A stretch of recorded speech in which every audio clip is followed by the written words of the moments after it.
mon Dieu, mon roi. Et que non seulement ce soit évident, Seigneur, à tous ceux qui nous entourent, Seigneur, mais à ceux du monde aussi, Papa, afin qu'eux aussi soient attirés, Seigneur, vers toi, Papa. C'est avec action de grâce, Seigneur, que nous remettons tout ceci entre tes mains. Au nom de Jésus.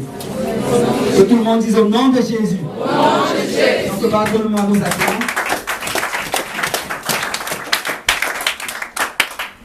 Alléluia. Romains 8, verset 5.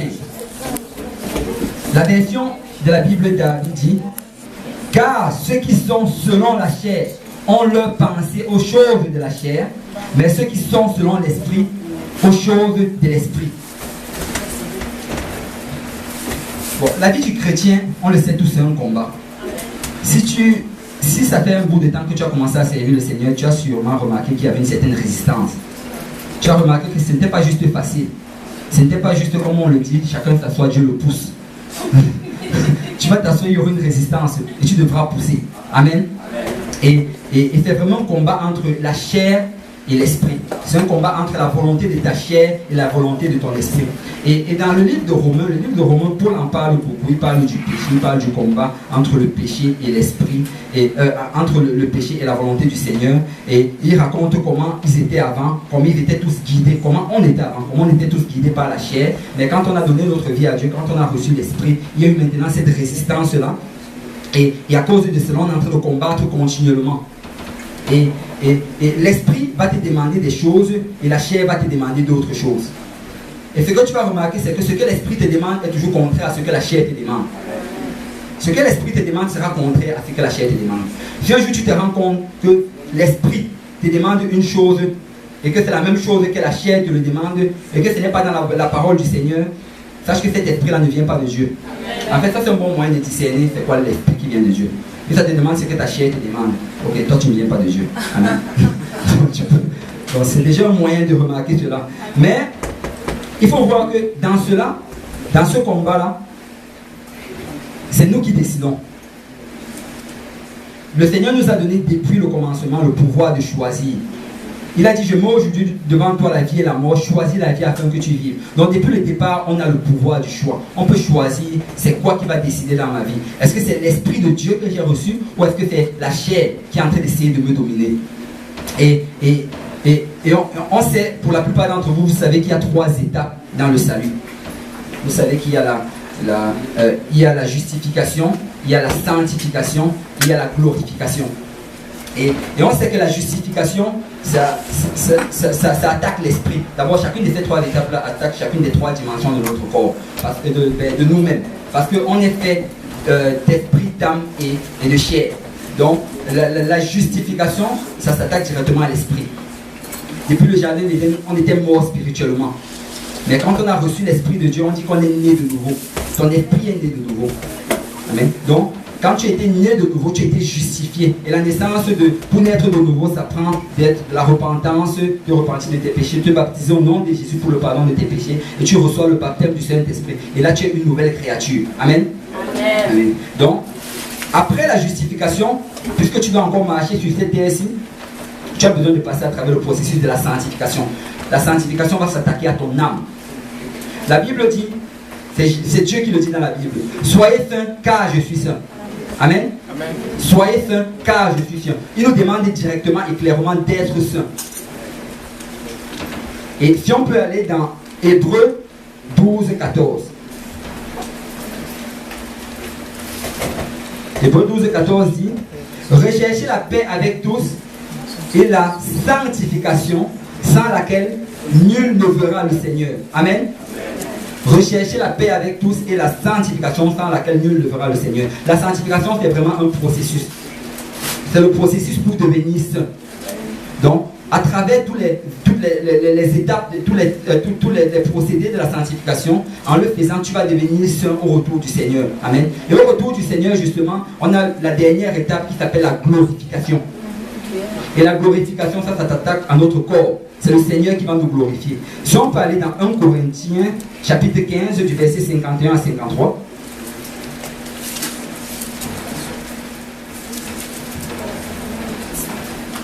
La Bible nous dit, voici, je vous dis un mystère.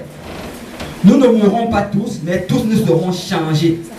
En un instant, en un clin d'œil, à la dernière trompette, la trompette sonnera et les morts ressusciteront incorruptibles et nous serons changés. Dis à ton voisin, tu seras changé. Tu seras changé. Car il faut que le corps corruptible revête l'incorruptible et que le corps mortel revête l'immortalité. Amen. Il faut que ton corps mortel devienne l'immortalité, revête l'immortalité. Parce que Jésus Christ a dit, la chair et le sang n'hériteront pas le royaume des cieux. Donc ce n'est pas avec cette chair et ce sang que tu vas aller au ciel. Il faut que ton corps soit glorifié. Amen. Dans la glorification, ça va se passer juste avant l'enlèvement. Amen. Et il faut voir que dans tous ces trois processus-là, le Seigneur ne force personne. Le Seigneur ne force absolument personne. C'est un gentleman. Il va toujours te donner le choix. Est-ce que tu veux le faire ou est-ce que tu ne veux pas le faire? Et dans la justification, par exemple, on sait que personne ne peut forcer personne à se baptiser au nom de Jésus. Amen. On va vous parler du baptême au nom de Jésus. On va vous dire que c'est nécessaire. On va vous dire que dans la Bible, on dit que c'est pour le lavement des péchés. C'est pour le pardon des péchés. Qu'on doit invoquer le nom sur toi. On va te parler de cela. Mais si en fin de compte tu dis, écoute, non, je ne me baptise pas. Non, tu ne vas pas te baptiser. Amen. Si tu dis non, je ne me baptise pas, non, tu ne vas pas te baptiser. Quand j'avais commencé à servir le Seigneur, et que j'avais vraiment vu la vérité sur le baptême au nom de Jésus, quand j'avais réalisé, en fait, la première fois que j'avais été invité à l'église, on avait prêché, et à la fin de la prédication, on est descendu au sous-sol pour manger. C'était lors de la conférence francophone de 2009. Et je me rappelle toujours de ça, parce que je ne sais pas si j'étais vraiment allé pour le service ou bien pour manger. Donc, j'étais allé au sous-sol, on est allé manger, et comme par chance, ça ce n'est pas la chance, ça c'est la volonté du Seigneur. Le frère Serge se trouvait sur la même table que moi. Et lui, il était venu d'Allemagne, juste pour la conférence francophone. C'était sa première année, il était juste venu visiter le Canada et pour la conférence francophone. Donc on est sur la même table, et là, quand on commence à manger, il commence à parler, il sort sa Bible. Et on commence à parler, il me demande comment était la prédication. J'ai dit que j'ai vraiment aimé la prédication, c'était vraiment très très bien. Et je sentais vraiment l'appel du Seigneur en ce moment-là. Et je lui dis que ouais, vraiment, il me dit à propos du baptême, je dis que ouais, c'est vrai ce qu'il dit là, c'est vraiment très intéressant. Et je vais aller regarder ça dans ma Bible, je vais bien étudier cela, et après je vais revenir, parce qu'il me faut d'abord aller étudier cela. On dit toujours ça, tu vas rentrer chez toi, tu ne vas pas la lire. Quand tu es dans le monde de la Bible, c'est la dernière chose que tu as envie de lire. Donc j'ai dit, je vais aller étudier cela, écoute, c'est correct, donne-moi juste du temps, je vais revenir. Mais il a commencé à me montrer dans la Bible, il était vraiment persistant, il me montre, écoute, voilà comme cela, voilà comme cela. Il m'a montré plusieurs versets à travers le livre des Actes. En passant, vendredi prochain, on aura un jeu sur le livre des Actes, pour ceux qui ne le savent pas encore. Et il y aura des questions là-dessus, donc apprêtez-vous. Il faut que vous maîtrisez cette chose-là. Parce que si le frère Serge ne le maîtrisait pas, peut-être je serais sorti de cette église et je ne serais plus jamais revenu. Par la grâce de Dieu, il le maîtrisait et on est rentré là-dedans. Et en fin de compte, il m'a montré l'énuque éthiopien qui était venu en visite à Jérusalem et qui était rentré. Et en rentré, il a rencontré le disciple de Jésus. Le disciple de Jésus lui parle de l'évangile. Et après avoir parlé, l'énuque des gens lui dit, mais voici, l'énuque éthiopien lui dit, mais voici de l'eau. Pourquoi est-ce que je ne me baptise pas maintenant? Et là, sur le champ, il s'est baptisé. Quand j'ai vu ça, j'ai dit, pasteur, venez me baptiser au nom de Jésus.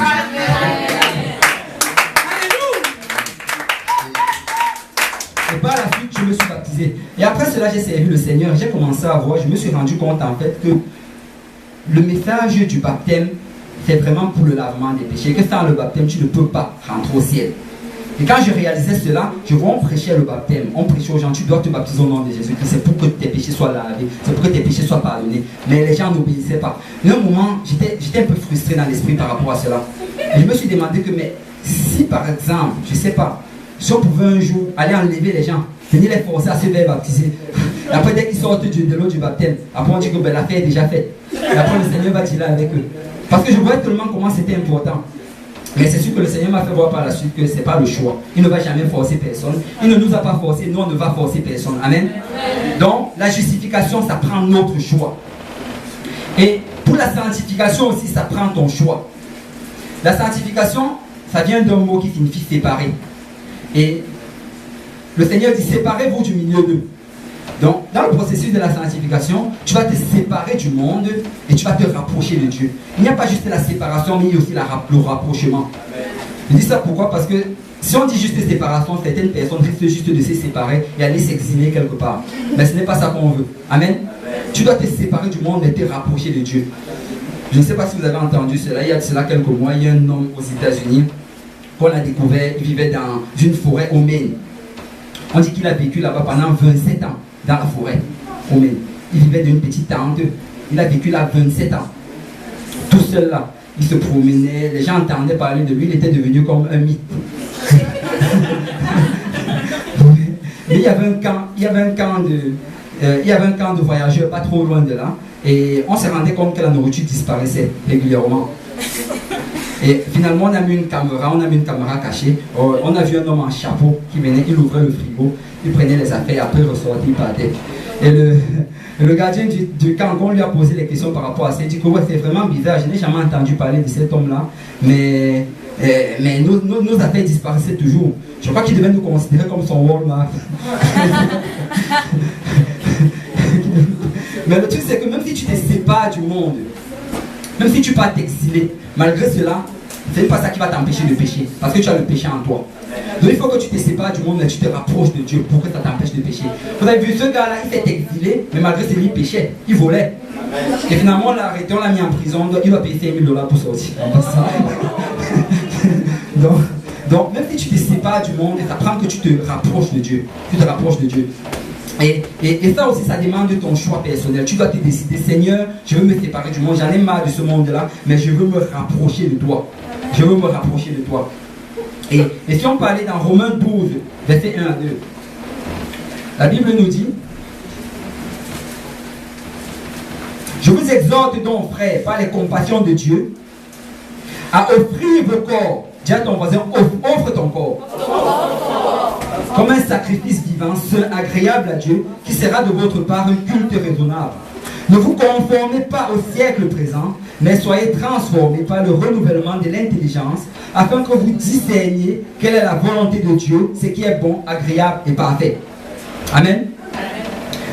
La Bible demande qu'on offre notre corps. La Bible n'a pas dit que Dieu s'offre ton corps. Amen. Je ne sais pas si vous voyez un peu la différence qu'il y a là-dedans.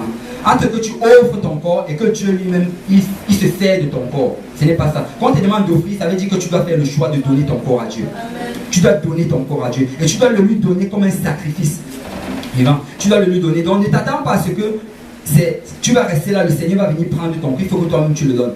Je dis ça pourquoi? Parce qu'il y a certaines personnes, par exemple, je vais dire, on sait tous, la fornication c'est un péché, amen. Amen. On est tous d'accord que c'est un péché, amen. Amen, amen. Il fallait d'abord que j'établisse cela, parce qu'il y a certains endroits qui ne le croient pas. Donc, il y a quelqu'un, je lui avais dit, écoute, ce que tu fais, ce n'est pas la volonté du Seigneur, il faut que tu arrêtes de faire cela, parce que le Seigneur ne veut pas que tu le fasses, c'est contre la volonté du Seigneur, c'est dans la Bible. Mais qu'est-ce qu'il me dit? Il me dit, écoute, c'est vraiment, écoute, là actuellement, là, moi j'ai envie de servir le Seigneur, mais laisse-moi tel que je suis, le Seigneur lui-même va régler cette histoire. Il dit que le Seigneur lui-même va régler cette histoire. Écoute, si tu restes dans le péché, en te disant que c'est le Seigneur qui va te sortir du péché, ça ne va pas marcher. Il faut que tu prennes la décision de sortir. Il faut que tu veuilles sortir avant que le Seigneur te sorte du péché. Amen. Il faut que tu sois dégoûté de cela. Que tu dises que tu en as marre, que tu ne veux plus faire cela. Au départ, tu dois d'abord reconnaître que ça, c'est la parole du Seigneur. Si tu vois la parole du Seigneur dans la Bible, ne discute pas avec cela pour arranger ça avec ta vie. Arrange plutôt ta vie pour que ça s'accorde avec la volonté du Seigneur.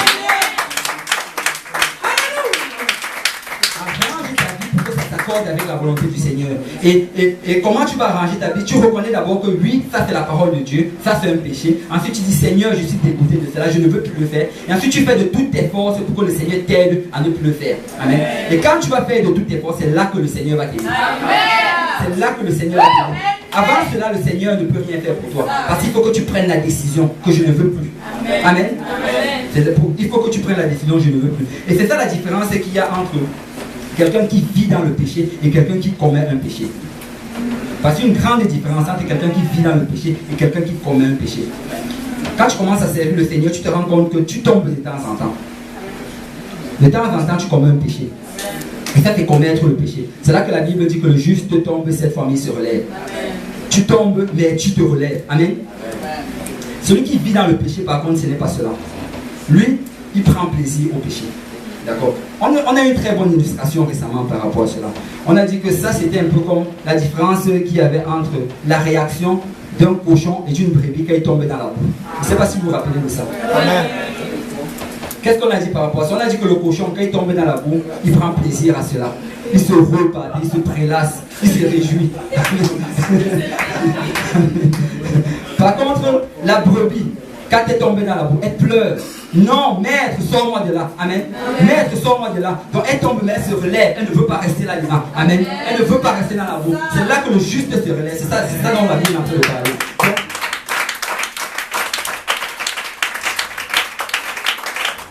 parce que celui qui vit dans le péché, comme je l'ai dit, il prend plaisir au péché. Quand il ment, il est content d'avoir menti. Il est content d'avoir trompé les gens. Dans mon pays, on dit que je l'ai mis dans la bouteille. J'ai fermé. Il est dans ma poche, jusqu'au fond de ma poche. Il est content. Il va raconter aux autres comment il a menti.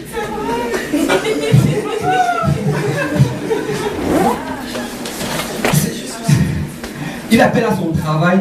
Écoute, patron, je suis malade. Je suis malade aujourd'hui. Oui, patron, bye. Et après, il commence à jouer. C'est ça, quelqu'un qui est dans le péché se réjouit vraiment de cela. Il va dans le supermarché, il achète, on lui rembourse de l'argent en excès, il prend l'argent, il met ça dans sa poche. Il sort, dès qu'il commence à courir, il fuit. Au cas où on voudrait le rappeler. Ça, c'est quelqu'un qui vit dans le péché, il prend plaisir à cela. Il se trouve intelligent et sage en faisant tout ce qu'il fait. Et je me rappelle, même moi, quand j'étais dans le monde, j'étais comme ça. Je me disais que j'étais trop intelligent. C'est ça. Quand tu es dans le péché, quand tu vis dans le péché, c'est comme ça que tu vis. Là, tu es vraiment dans la boue et tu prends plaisir à la boue. Comme la Bible dit, tu es comme ce chien-là qui prend plaisir dans ses vomissements. C'est la Bible qui le dit. Donc, si vous voulez blâmer quelqu'un, blâmez le Seigneur. Donc, c'est vraiment, il est dans la boue et il se sent confortable dedans. Et ça, c'est quelqu'un qui vit dans le péché. Mais quand tu es une brebis, c'est tout le contraire. Quand tu es une brebis, tu ne te sens pas confortable dans le péché. Tu ne te sens absolument pas confortable. Le matin, quand tu arrives au travail, quand tes collègues font des jokes bizarres, tu te sens tellement mal. Amen. Tu te sens frustré dans l'esprit. Quand on t'envoie des vidéos bizarres, ça t'énerve, ça te frustre. Souvent, tu te demandes même la frustration, c'est ce qu'elle est même de Dieu. Oui, elle est de Dieu. C'est l'esprit qui est frustré. L'esprit est vexé par ce que tu es en train de voir. Et tu as tout déjà de pression, tu te demandes de faire certaines choses que tu sais que ce n'est pas la volonté du Seigneur. Et on veut que tu fasses cela pour te fitter aux gens qui sont là. Et tout ça, ça te fait mal. Et tu sens une pression à l'intérieur de toi. Tu sens une certaine peine. Et tu sens une certaine douleur. Et tu ne te sens vraiment pas bien. Et tout cela, c'est lourd sur toi en longueur de journée. Pourquoi? Parce que tu es une brebis. Et tu sais que ce n'est pas la volonté de Dieu que tu sois dans la boue. Tu es une brebis propre qui était lavée par son maître. Et tu te sens propre et tu te sens bien dans la propreté. Amen.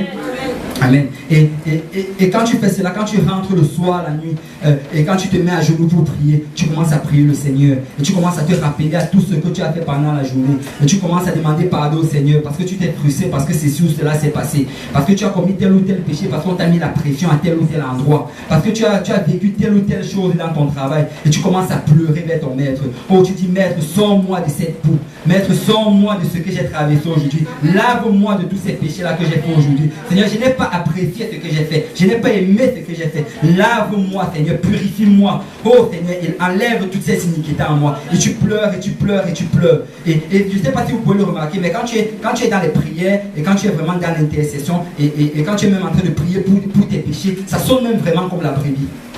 Mais Seigneur, lave-moi, tu pleures, tu ne peux pas parce que tu es une brebis. Tu es une brebis. Et tu dis, Seigneur, je n'aime pas la boue. Je ne suis pas un cochon. Je suis une brebis. Tu as ton raison, je suis une brebis. Amen. Je suis une brebis. Berger, lave-moi de mes iniquités. Amen.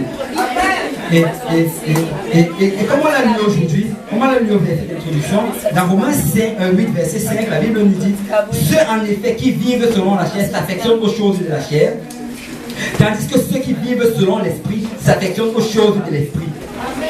Donc, comme tu es une brebis, tu t'affectionnes aux choses de l'esprit. tu t'affectionnes, tu fuis le monde, mais tu te rapproches de Dieu. Tu t'éloignes des convoitises et des tentations du monde, mais tu te rapproches de la sainteté de Dieu. Pourquoi? Parce que tu es une brebis. Donc après la lourde journée de travail, quand tu sors, tu es impatient, tu te dis, ah, j'ai envie d'entrer. Oh, j'ai envie d'aller à l'église. Oh, peut-être aujourd'hui on est lundi. Peut-être aujourd'hui on aura l'étude de Bible. Oh, j'ai envie de commencer à louer le Seigneur. Et quand tu rentres dans la présence du Seigneur, tu commences à louer, tu commences à penser à lui, tu commences à sauter, tu ressens des pressions dans ton cœur. Tu ressens la joie, tu as envie de conduire, tu as envie de sauter, tu as envie de lever le nom du Seigneur, tu as envie de prier de lui, tu as envie de le célébrer. Pourquoi? Parce que tu es une brebis, tu es une brebis, tu aimes ton berger, tu aimes ton berger. Alléluia, alléluia, alléluia. Et quand tu es dans cette atmosphère-là, tu n'as plus envie de sortir. Amen. Tu restes là tard le soir. On finit souvent le service vraiment très tard. Minuit, 1h. Les gens sont là, ils ne veulent pas rentrer chez nous. On veut toujours louer. On dit, Achille, va encore au piano. On dit, Marisa, prends encore le micro. Joue encore. On va encore louer le Seigneur. On va encore l'élever. On veut rester là, on veut sauter. On veut chanter vers le Seigneur. Alléluia, alléluia. Pourquoi? Parce que tu es une brebis. Et tu veux rester dans la présence de ton maître. Tu veux rester dans la présence de ton maître. Et là-dedans, tu sens la joie, tu sens la paix, tu sens l'amour. Tu sens vraiment la présence de Dieu qui t'environne. Pourquoi? Parce que tu es une brebis. Et c'est ça, s'affectionner aux choses de l'esprit. Tu t'affectionnes aux choses de l'esprit. Pourquoi? Parce que tu as reçu le Saint-Esprit en toi. Alléluia. Et ne soyez pas surpris. Parce que, vous savez, quelqu'un m'avait demandé une fois. Parce que là, à cause de l'esprit que vous avez reçu, vous avez toujours cette attirance à vouloir aller dans la présence du Seigneur. Chaque jour de la semaine, lundi, mardi, mercredi, jeudi, vendredi, samedi, dimanche, vous avez envie d'aller à l'église, vous avez envie d'aller à une étude de Bible, vous avez envie de vous agenouiller, louer le Seigneur. Pourquoi? Parce que vous avez reçu cet esprit-là en vous. Vous avez reçu cet esprit-là. Et cet esprit-là est en train de crier Abba Père, en train de crier vers le Dieu Tout-Puissant. Et ça veut toujours vous connecter à lui à tout moment. Et quelqu'un m'a demandé une fois, écoute, on n'est pas... Jésus n'a pas dit que tous les jours, qu'on doit aller tous les jours dans la maison du Seigneur. Jésus n'a pas dit ça. Ce n'est pas ça, être chrétien, aller tous les jours dans la maison du Seigneur. Tu n'es pas obligé d'aller tous les jours dans la maison du Seigneur. Écoute, moi je lui ai dit, je ne suis pas obligé, mais je veux y aller. Je veux y aller. Je ne suis absolument pas obligé, mais je veux y aller. Il y a un certain jour, je me dis que aujourd'hui je suis trop fatigué, je vais rester. Mais je reste chez moi, je commence à ressentir quelque chose. Je commence à sentir quelque chose. Ça, c'est le moment où on devait être en train de louer.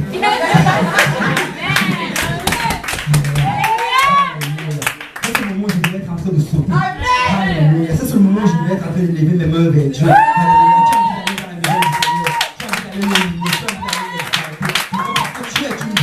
Et tu t'affectionnes aux choses de l'esprit. Et donc je lui ai dit, écoute, je suis pas obligé, mais je veux y aller. Je veux y aller. Et vous savez quoi? On a tendance à se dire qu'on est les premiers. Mais sachez que même Jésus-Christ, depuis le départ, il l'avait déjà fait. Il a même fait qu'il était même plus jeune que nous. Je ne sais pas si vous vous rappelez l'histoire qu'à l'âge de 12 ans, il est parti avec ses parents à l'église. Après, ses parents sont rentrés, lui il est resté à l'église avec les anciens. Il est resté, on dit qu'il est resté là 2 jours. 3 jours même. Donc vous voyez, donc c'est Jésus-Christ depuis le départ, il a déjà fait. Donc si vous restez un peu tard, vous rentrez chez vous à 1h du matin, ce n'est que trop dur, il vous reste encore 3 jours à rattraper. Il vous reste 3 jours à rattraper. Et non seulement cela, non seulement tu aimes être dans la présence du Seigneur, mais en plus de ça, tu veux faire ce que le Seigneur te demande de faire. Tu veux faire ce que le Seigneur te demande de faire. Et la Bible, en fait, nous compare la relation entre l'Église et Jésus-Christ comme celui d'un mariage. Jésus-Christ, c'est l'époux, l'Église, c'est l'épouse. Chacun d'entre nous, nous sommes les épouses du Christ. Chacun d'entre nous sommes les épouses du Christ. Et quand tu es marié avec quelqu'un, je ne sais pas s'il y a des gens sûrement mariés ici au milieu de nous, mais quand tu es marié avec quelqu'un, si c'est un mariage en santé, et si c'est un mariage selon la volonté du Seigneur, homme-femme, il faut que je fasse le mariage. Alors là, tu auras tendance à vouloir faire ce que ton époux veut que tu fasses. Amen. Parce que la Bible dit que ton corps appartient à ton époux et le corps de ton époux t'appartient. Amen. Le corps de Christ nous a appartenu, qui lui a donné son corps à la croix. Amen. À cause de son croix, on a le salut aujourd'hui. Et aujourd'hui, on nous demande d'offrir nos corps comme des sacrifices vivants. Donc, aujourd'hui, Étant l'épouse de Christ, tu dois offrir ton corps à Christ. Tu dois offrir ton corps à Christ. Et offrir son corps, ça veut dire faire ce que le Seigneur te demande de faire. Tu entends une prédication, tu lis dans la parole du Seigneur, et le Seigneur te parle dans l'esprit, il te demande de faire quelque chose, tu fais cette chose-là. Pourquoi? Parce que c'est ton époux. Ce n'est pas important si c'est ça que tu veux faire. C'est ce que ton époux veut que tu fasses. Je vais vous donner un exemple. C'est vrai, c'est vrai. Bon, je ne sais pas qui est-ce que je peux utiliser ici. Bon, je vais utiliser la sœur. Okay. On va supposer par exemple que la sœur Abia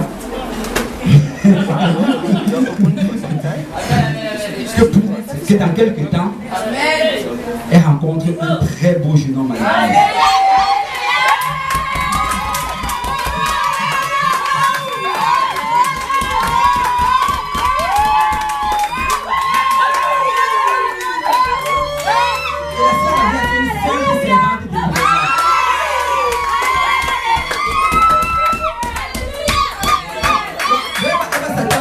Son époux aussi soit un saint servant.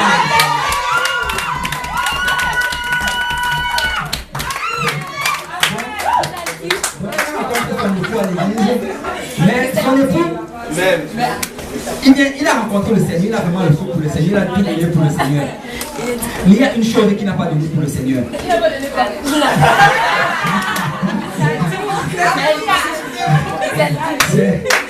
Il aimait porter un pantalon cuir rouge.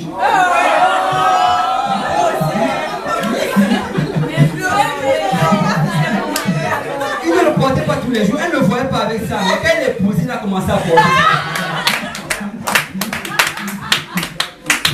Il a dit, écoute, je ne savais pas que tu allais aimer, si tu allais aimer cela. Mais maintenant qu'on est marié, je me suis dit que je vais porter pour voir si tu veux aimer. Donc, il aime porter son pantalon rouge, il aime vraiment cela, ça lui va vraiment très bien. Avi, elle n'aime pas son pantalon rouge.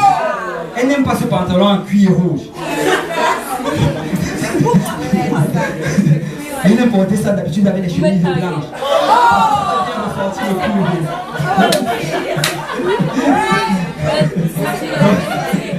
Donc, Aline va lui dire, écoute, la sœur vient lui dire, écoute, je n'aime pas ton pantalon rouge. Il dit, mais écoute, ce n'est pas écrit dans la parole du Seigneur que porter un pantalon en cuir rouge est interdit. Lui, ce n'est pas écrit, mais même pas pour le Seigneur, mais pour moi, je n'aime pas cela. Je n'aime pas quand tu portes ton pantalon en cuir rouge. S'il te plaît, enlève ton pantalon en cuir rouge. Mets un pantalon normal, comme les autres personnes.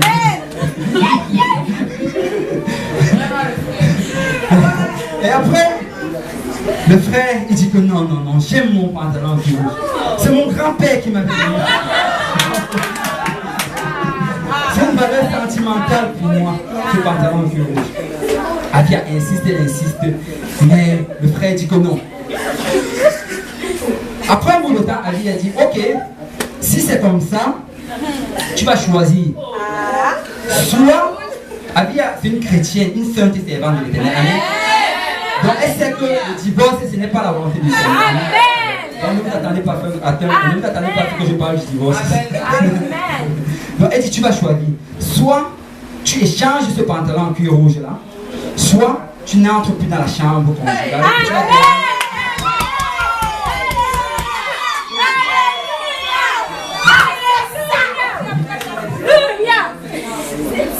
Elle dit, parce que je sais, la Bible a dit que ton corps m'appartient.